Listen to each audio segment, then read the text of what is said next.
سلام عليكم وعلينا سلام. سلام إليكم وإلينا سلام. سلام على من رد السلام، وسلام حتى على من لم يرد. سلام باسم الرب السلام، رب العباد الله الصمد. سلام ترعرعن فيه، سلام معجون بأرض هذا البلد. سلام ما عدنا نسكن فيه، سلام ما عاد يسكن فينا.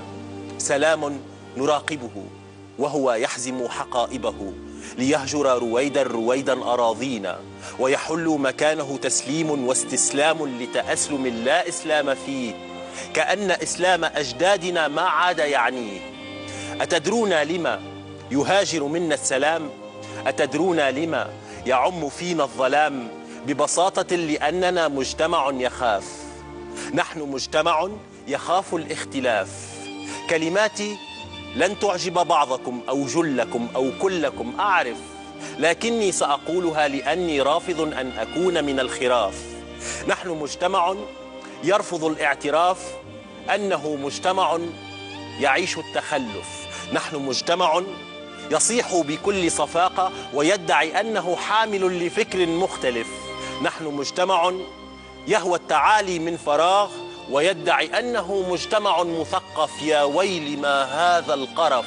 فقبول الاختلاف عندنا ليس إلا غلاف.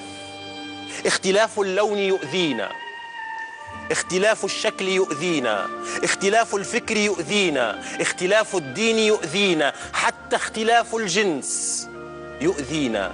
لذا نحاول اغتيال كل اختلاف فينا. تحولنا لبعضنا سما زعاف.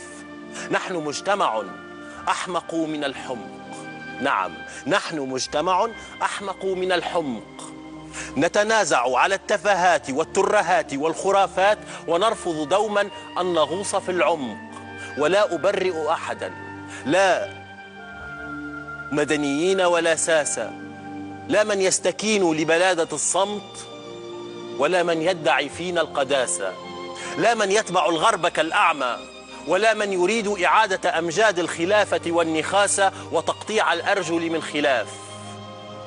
دعونا اليوم نجرب أن نغوص فينا في أعماقنا. دعونا نجرب أن نعانق أرواحنا. دعونا نجرب أن نعانق في الأرواح اختلافاتنا. ها أنا أمامكم بلوني، بشعري، بشعري، بأطواري، بأفكاري. أنا لا أخافكم.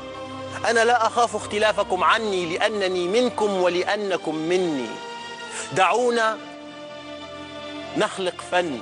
دعونا نغوص في الحلم لنرسي ثقافة بلا سخافة، ليكون الرقي فينا هو أسمى خلافة. دعونا نذوب الأعراف والأجناس والأطياف والأفكار والألوان والأديان، ولا نرى سوى الإنسان.